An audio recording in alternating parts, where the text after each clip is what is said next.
Joining me now to discuss how the trigger laws in the U.S. are impacting those seeking abortions is Seema Mohapatra. She's a researcher, author, and expert in health law. She's in Dallas this morning. Good morning. Glad you could be with us. Thanks for having me. All right, so you're there in Texas. There are 13 states with trigger laws. What does that mean for women who are seeking an abortion right now? Well, so in many states that have trigger laws that have a certain amount of time before they go into effect, already after the Dobbs opinion, there's no access to abortion. That's what happened on Friday in Texas, even though the trigger law actually goes into effect in Texas 30 days after the decision comes down, which the judgment hasn't even come down yet. The opinion has been released. However, because of pre-Roe laws that are in place in many states, abortion was criminalized before Roe in many states, and there's a lot of legal uncertainty. So many providers have stopped performing abortions in those states. So pregnant people and women in those states who need to have an abortion are going to have to seek it out of state or through medication abortion. And in some states, medication abortion is already very, very regulated. And in Texas, for example, you're not allowed to have medication received via mail.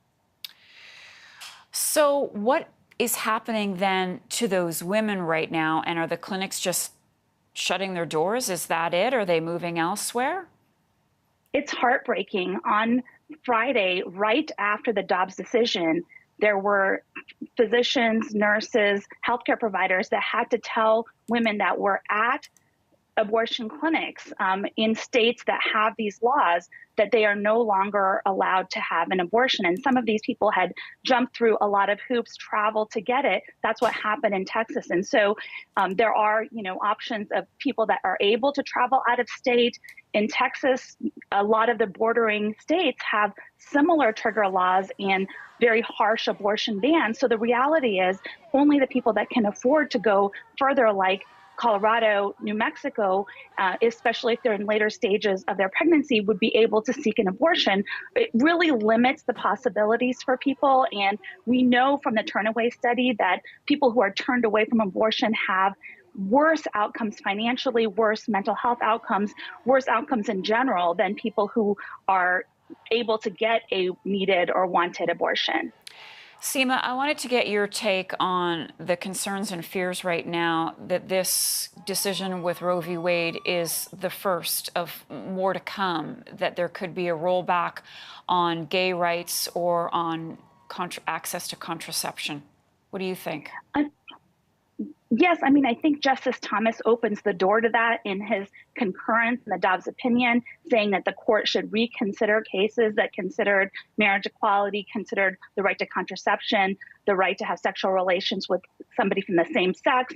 And so this is something that Justice Thomas is considering open.